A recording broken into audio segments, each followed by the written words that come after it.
Cette ressource veut valoriser le rôle de notre foyer commun, l'Europe. En fait, nous oublions souvent pourquoi l'Europe est importante et quelle est la signification de notre et commun. Nous allons essayer de naviguer à travers 5 questions. Tout d'abord, nous approfondirons la devise de l'Union européenne et nous analyserons les 12 étoiles représentées sur le drapeau de l'UE. Ensuite, nous parlerons des infrastructures et des institutions de l'UE, en soulignant qu'il est tout à fait impossible de comprendre le processus décisionnel sur lequel il repose. La dernière section, la plus longue, expliquera quelles sont nos valeurs communes. La devise de l'Union européenne est unie dans la diversité. Elle a été décidée en 2000. Les propositions sont venues de plus de 80 000 jeunes de 10 à 19 ans de toute l'Europe. Pour expliquer le sens de la devise, il est important de se référer au préambule du traité, où il est souligné que les peuples d'Europe, tout en restant fiers de leur identité et de leur histoire nationale, sont déterminés à transcender leurs anciennes divisions et, unis de plus en plus étroitement, à forger un destin commun. Cela signifie donc que faire partie de l'Union européenne ajoutera des valeurs à nos vies, et non l'inverse. C'est comme ajouter une autre médaille d'or, une autre étoile sur la poitrine. Et d'ailleurs, si nous nous référons aux étoiles, notre drapeau commun est fait de 12 étoiles dorées sur fond bleu. Les 3 éléments qui y sont représentés doivent être pris en compte. Tout d'abord, le cercle qui est un symbole d'unité, d'absolu et de perfection. Elle représente également la parité des États membres car, dans un cercle, tous les points de la circonférence sont équidistants du centre. Ensuite, les 12 étoiles représentent l'indépendance, l'unité, la liberté, le renouveau et l'espoir. Pourquoi 12? Parce qu'il est considéré comme un nombre idéal. Vous rappelez-vous combien signes du zodiaque il y a, et les mois de l'année, et qu'en est-il des heures de la journée, et ceux de la nuit, et des travaux d'Hercule? Enfin, le bleu choisi pour le fond est la couleur du ciel et de l'univers. D'une manière générale, le drapeau de l'Union européenne exprime l'harmonie, la paix et le respect et l'équilibre.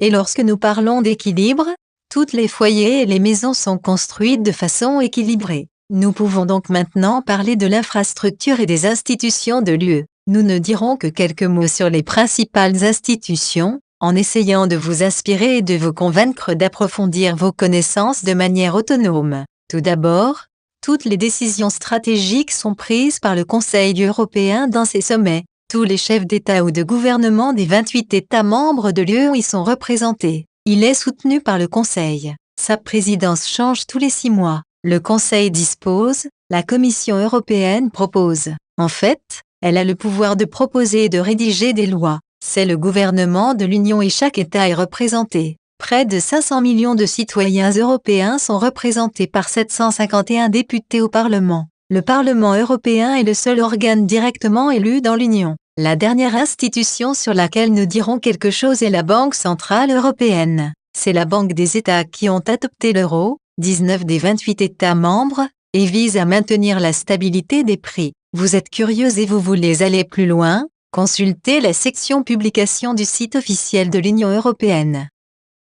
Bien sûr, nous savons maintenant comment vous vous sentez, un peu confus, et aucun mot n'a encore été dit sur le processus de prise de décision. Mais faisons comme ça, nous allons essayer de faire simple. De votre côté, vous devez promettre que vous l'étudierez de manière autonome. Commençons par là. 2 procédures décisionnelles sont en place, la procédure standard, appelée codécision, et la procédure spéciale. Voyons seulement comment fonctionne la codécision, car la procédure spéciale est une procédure résiduelle. La Commission propose de nouvelles initiatives visant à consulter les parties intéressées par le biais de consultations publiques. Le Parlement et le Conseil examinent et proposent des amendements. La décision n'est prise que lorsque toutes les institutions concernées, Commission, Parlement et Conseil, sont d'accord et qu'elles partagent pleinement la même vision. PS, rappelez-vous que vous promettez d'approfondir vos connaissances de façon autonome.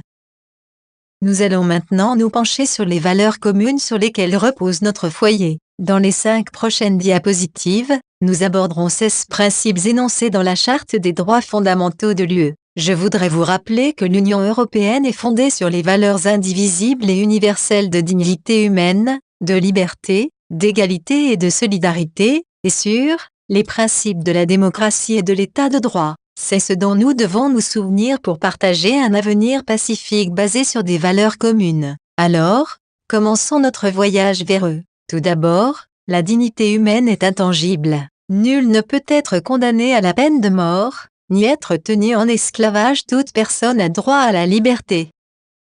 Toute personne a droit à la liberté de pensée, de religion et d'opinion. Toute personne a le droit d'avoir accès à l'éducation. Toute personne a le droit au travail. Tout le monde est égal et la diversité est respectée.